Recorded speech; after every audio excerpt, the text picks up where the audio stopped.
Eto mga boss, WBC minimum weight champion Melvin Jerusalem. Dadayo naman sa Africa para i-rematch itong si Shaq Hulwakusi. Matatanda ng unang laban nila nangyari sa Araneta Coliseum. Naging main event sila sa Trilla in Manila 2. So nanood tayo dati sa laban na yan at maganda ang kanilang bakbakan. Naging close fight. Marami ngang nagsasabi na dapat talo si Melvin Jerusalem. Pero ngayon kasado na po ang kanilang rematch sa May 16. Dadayo naman si Melvin Jerusalem sa mismong baluarte ni Shaq Hulwakusi.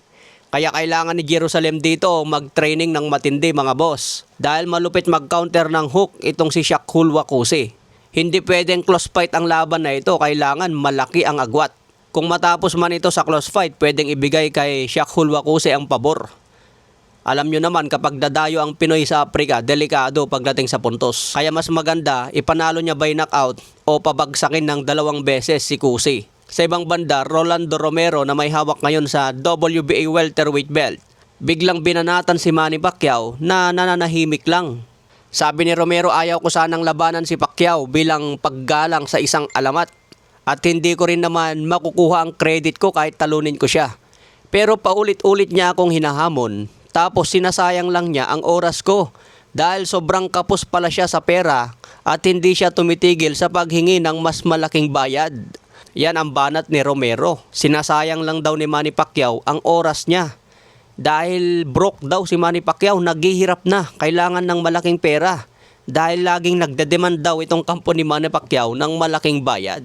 Kaya hindi na ikakasa ang kanilang laban. Sa katunayan, hindi naman daw niya dapat kailangan labanan si Manny Pacquiao dahil nire-respeto niya ito bilang legend. Pero bad trip si Romero dahil nasasayang lang daw ang oras niya kay Manny Pacquiao. Tingin ko malaki talaga ang demand ng kampo ni Manny Pacquiao dahil kilala ang pangalan niya, legend. Hindi naman pwedeng $3 million lang.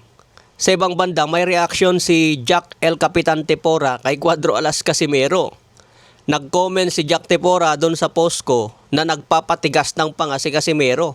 Ito ang sabi ni Jack Tepora mga boss, basahin natin. Matatawa ako sa pinapatigas ang panga Idol Boy Bakal.